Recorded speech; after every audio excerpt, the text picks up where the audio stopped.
नमस्कार दोस्तों, मैं ऋषि शुक्ला आप सभी लोगों का हमारा YouTube channel Radha Krishna online academy में हार्दिक स्वागत और अभिनंदन करता हूं। दोस्तों, जैसा कि पहले वीडियो में मैंने आपको भक्ति काल के जो दो भागों में बांटा गया, निर्गुण काव्य धारा और सगुण काव्य धारा, वो भी बता दिए थे। उसके अंतर्गत निर्गुण काव्य धारा के कितने भेद हैं वो भी बता दिया था, सगुण के कितने वो भी। तो सबसे पहले हम निर्गुण काव्य धारा पे आज इस पे चर्चा करेंगे। बताया था कि निर्गुण काव्य धारा के अंतर्गत जो कवि आते हैं, उनके रचनाएं आती हैं, तो कौन कौन से आते हैं। तो निर्गुण काव्य धारा के अंतर्गत संत काव्य और सूफी काव्य आते हैं, जैसे ज्ञानसी और प्रेमासई।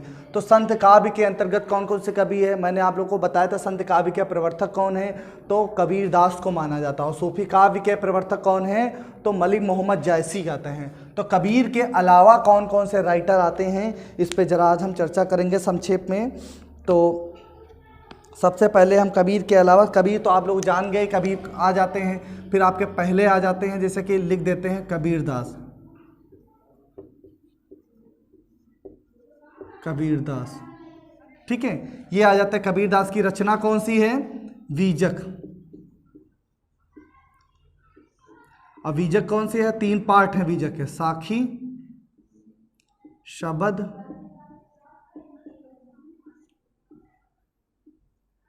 रामायणी, ठीक है। उसके बाद दूसरे नंबर पे आपके आ जाते हैं कवि गुरु नानक आ जाते हैं। गुरु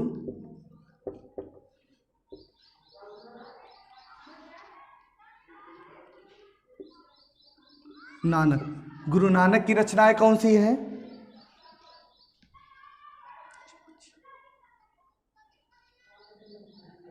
आ जाती है जपुजी, सोहिला, जपुजी, सोहिल्या, ठीक है। इसके अलावा जो इनकी रचनाएं आती हैं, असादीवार,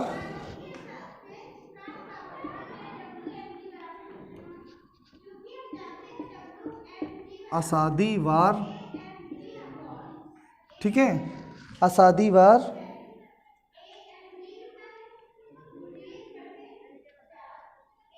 रहीरास, रही रास, ये इतनी रचनाएं किसकी आती है, गुरु नानक की हैं। फिर तीसरे कवि की ओर चलते हैं।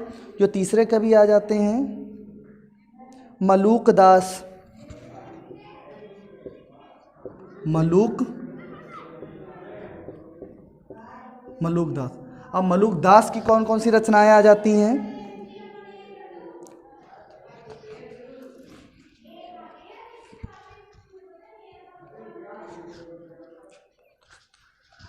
पहली रचना आ जाती है ज्ञान बोध, रतन खान, रतन खान, ठीक है।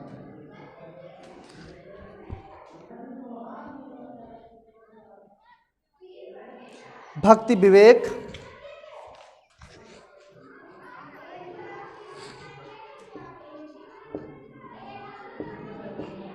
भक्ति विवेक। एक रचना और इनकी पूछी जाती है, ब्रजलीला, बहुत बार पूछी जाती है, ब्रजलीला। ब्रजलीला ये किसकी रचना है, ये आपके मलूक दास के आ जाते हैं, ठीक है। चौथे कवि लिखेंगे सुंदर दास,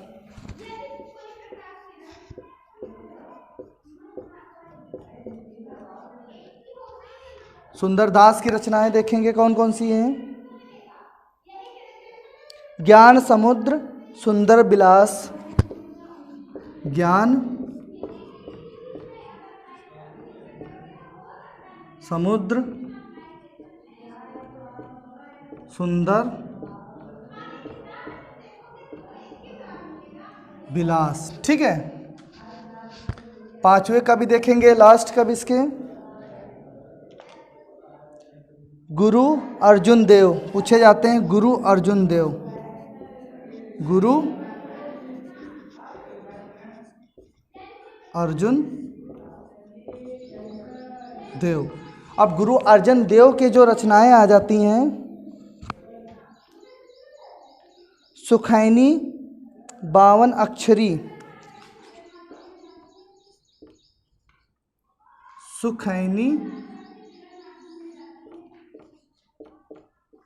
52 अक्षरी।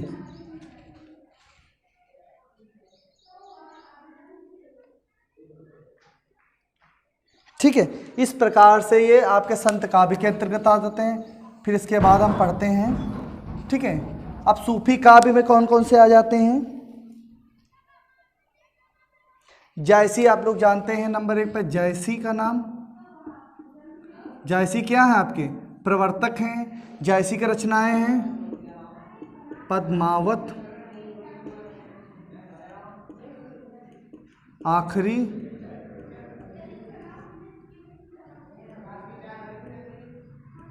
कलाम। ठीक है, ये इनकी रचना है, आखिरी, कलाम।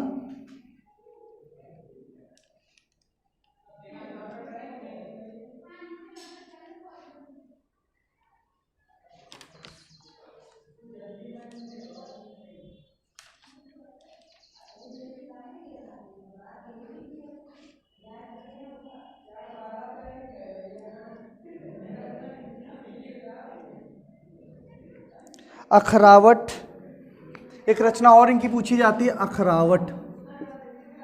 अखरावट ये बहुत बार पूछी जाती है, अखरावट किसकी रचना है? ठीक है,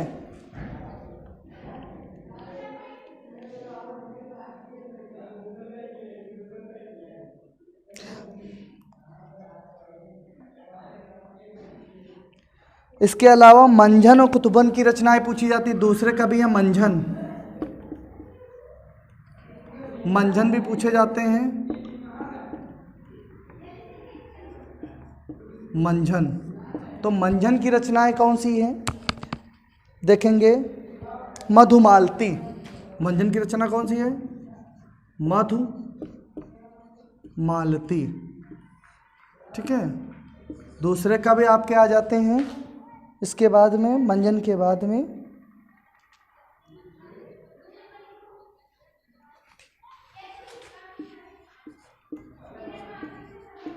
कुतुबन की रचना है मृगावती। मृगावती। ठीक है, ये तीसरे कवि हैं।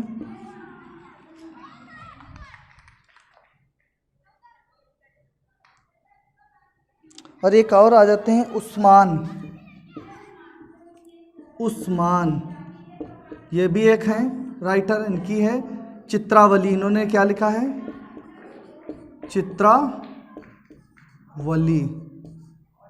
ठीक है, इतनी कुछ महत्वपूर्ण रचनाएं हैं। ठीक है, ये कुछ महत्वपूर्ण है आपके निर्गुण काव्य धारा के अंतर्गत रचनाएं हैं, जिसमें हमने आपको बताया संत काव्य के अंतर्गत जो कबीरदास इसके प्रवर्तक हैं, इनकी रचना बीजक है, जिसको 3 भागों में डिवाइड है, साखी, सबद, रामायणी। फिर गुरु नानक है, जपुजी, सोहिल्ला, असादीवार और रहीदास। उसके बाद रास आ जाता मलूक दास की रचना है ज्ञानबोध, रतन खान, भक्ति विवेक, ब्रज लीला। सुंदर दास ने लिखा है ज्ञान समुद्र, सुंदर विलास। गुरु अर्जुन देव की सुखैनी 52 अक्षरी। ठीक है, फिर सूफी काव्य के अंतर्गत जो आ जाते हैं मलिक मोहम्मद जायसी हैं, जिनकी पद्मावत, आखिरी कलाम, अखरावट। दूसरे नंबर पर मंझन, जिनके मधुमालती। कुतुबन की आ जाती मृगावती। उस्मान के ने लिखा है चित्रावली। ये कुछ निर्गुण काव्य धारा के कवि और उनकी रचनाएं थे। तो इस पर प्रश्न पूछा जा सकता है, किसी भी पूछ रहे हैं चित्रावली के राइटर बताइए, तो कौन है? उस्मान है। उस्मान किस युग के कवि माने जाते हैं? तो भक्ति काल में आ जाए। भक्ति काल में कौन से? निर्गुण काव्य धारा। और निर्गुण काव्य के धारा के अंतर किस में आ जाते? तो सूफी काव्य में आते हैं।